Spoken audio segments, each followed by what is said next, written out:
தயிர் ஊற்றி செய்கிற ஜவ்வரிசி உப்புமா எப்படி பண்ணுறது அப்படின்னு ஒரு சில சகோதரிகள் கேட்டிருந்தீங்க. அவங்களுக்காக இந்த வீடியோ. நான் எப்பயுமே யூஸ் பண்ணுற வரலட்சுமி நைலான் ஜவ்வரிசி, அந்த ஜவ்வரிசி எடுத்துக்கிட்டு ஒரு பெரிய பாத்திரத்தில் 1/2 கிலோ ஜவ்வரிசியுமே முழுசாக எடுத்துக்கோங்க. அவல், ஜவ்வரிசி இது எல்லாத்துலேயுமே குட்டி குட்டி கல் இருக்கிறதுக்கு நிறைய வாய்ப்பு இருக்குது. அதனால நல்லா நிதானமாக பார்த்துட்டு கருப்பாவோ இல்லைன்னா ஏதாவது கல் மாதிரியோ இருந்தால் அதை வந்து ரிமூவ் பண்ணி எடுத்துக்கோங்க.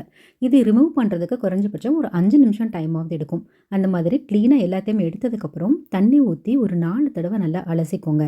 2 தடவை கழுவுனாலே சுத்தமாயிடும். ஆனால் நம்ம திருப்திக்காக இன்னும் 2 தடவை போட்டு நல்லா கழுவிக்கோங்க.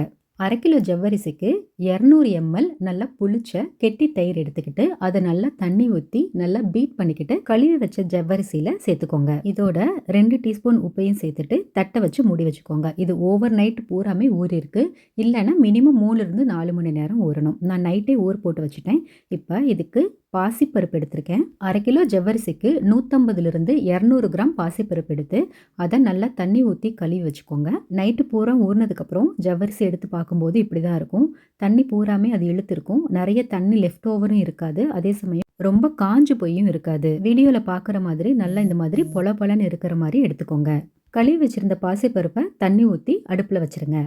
ஒரு அகலமான வாணலி எடுத்துக்கிட்டு அதில் கொஞ்சமாக எண்ணெய் விட்டுட்டு கடுகு, உளுத்தம் பருப்பு, கடலைப்பருப்பு, காஞ்ச மிளகா, பச்சை மிளகா, கருவேப்பிலை, பெருங்காயம், மஞ்சள் தூள் எல்லாத்தையுமே போட்டுட்டு நல்லா வணக்கி விட்டுக்கோங்க. இதில் நீங்கள் தேவைப்பட்டால் முந்திரி பருப்பும் கூட உடச்சி சேர்த்துக்கலாம்.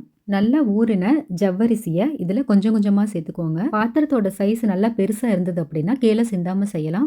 அதே சமயம் ஜவ்வரிசியை போடும்போது மேலே 1-2 தெறிக்க வாய்ப்பு இருக்குது. கொஞ்சம் எட்ட நின்று ஜவ்வரிசியை கொஞ்சம் கொஞ்சமாக வானிலையில் சேர்த்துக்கோங்க.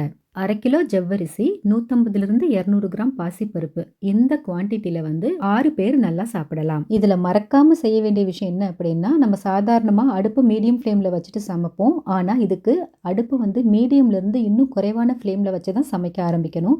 ஏன்னா ஜவ்வரிசி வந்து கரெக்டாக நிதானமாக அந்த சைஸ்லேருந்து கொஞ்சம் பெரிய சைஸாக பொங்கி வரணும்.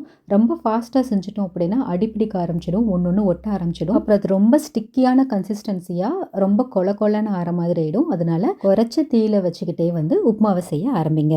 நீங்கள் வீடியோவில் பார்க்குற மாதிரி பாத்திரத்தோட அளவு இவ்வளோ பெருசாக இருந்தது அப்படின்னா சிந்தாமல் செதறாமல் ரொம்ப பக்குவமாக வந்து உப்புமா செய்ய முடியும். ரொம்ப குட்டியான பாத்திரம் எடுத்துக்கிட்டிங்க அப்படின்னா ஜவ்வரிசி எல்லா இடத்துலையுமே சிந்தி அந்த இடமே ரொம்ப மெஸ்ஸியாக ஆரம்பிச்சிடும்.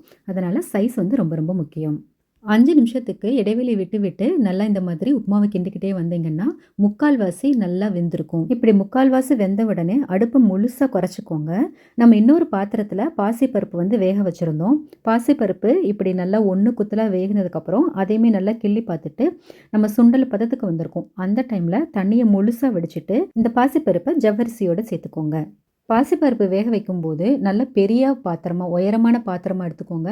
ஏன்னா நல்லா நுர பொங்கி வந்துக்கிட்டே இருக்கும், கீழேயும் சிந்த வாய்ப்பு இருக்குது. நல்லா உயரமான பாத்திரம் எடுத்துக்கிட்டிங்க அப்படின்னா பாசிப்பருப்பு வந்து நல்லா சிந்தாமல் ஈஸியாக வடிகட்டி எடுத்துடலாம்.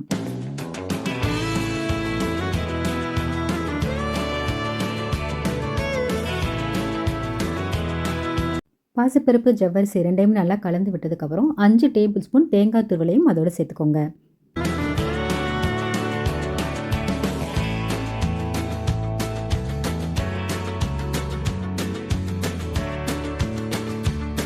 அதோடையே பொடியாக நறுக்கி வச்சுருந்த கொத்தமல்லியும் வாசனைக்காக சேர்த்துக்கலாம். அடுப்பை இப்படி குறைச்சி வச்சு மீடியம் ஃப்ளேம்லுக்கும் கம்மியாக வச்சு செய்யும்போது தான் ஜவ்வரிசியும் நல்லா வெந்து வரும். அதோட பாசிப்பருப்போட ஃப்ளேவரும் உள்ளே இறங்கி வரும். 3/4 பதத்துக்கு ஜவ்வரிசி வந்து வெந்ததுக்கப்புறம் இது எல்லாத்தையுமே செய்யணும். முழுசாக ஜவ்வரிசி வெந்ததுக்கப்புறம் பாசிப்பருப்பு சேர்க்கக்கூடாது. ஜவ்வரிசி நம்ம ஊற போடும்போது 2 டேபிள் ஸ்பூன் வந்து உப்பு சேர்த்துருக்கோம். அதனால் உங்களுக்கு உப்பு தேவைப்பட்டால் நல்லா மிக்ஸ் பண்ணி பார்த்துட்டு தேவைப்பட்டால் சால்ட்டையும் அதோட சேர்த்துக்கோங்க. இதை நல்லா கிளறிட்டு மூடி வச்சுட்டு ஒரு 20 நிமிஷம் கழித்து சாப்பிட்டோம் அப்படின்னா மோரோட வாசனை, பாசிப்பருப்போட வாசனை, ஜவ்வரிசியோட வாசனை, அதோட உப்பு, காரம், புளிப்பு எல்லாம் சேர்ந்து அவ்வளோ அட்டகாசமான ஒரு பிரேக்ஃபாஸ்ட்டு கிடைக்கும். உங்களுக்கு அந்த மோரோட புளிப்பு பத்தலை அப்படின்னா கடைசியாக கொஞ்சம் லெமன் கூட நீங்கள் பிழிஞ்சிக்கலாம். உப்புமாவா அப்படின்னு முகம் சொல்லிக்கிறவங்க கூட எனக்கு எப்போ அடுத்து உப்புமா செஞ்சு தரப்போகிற அப்படின்னு கேட்டு வாங்கி சாப்பிடுவாங்க.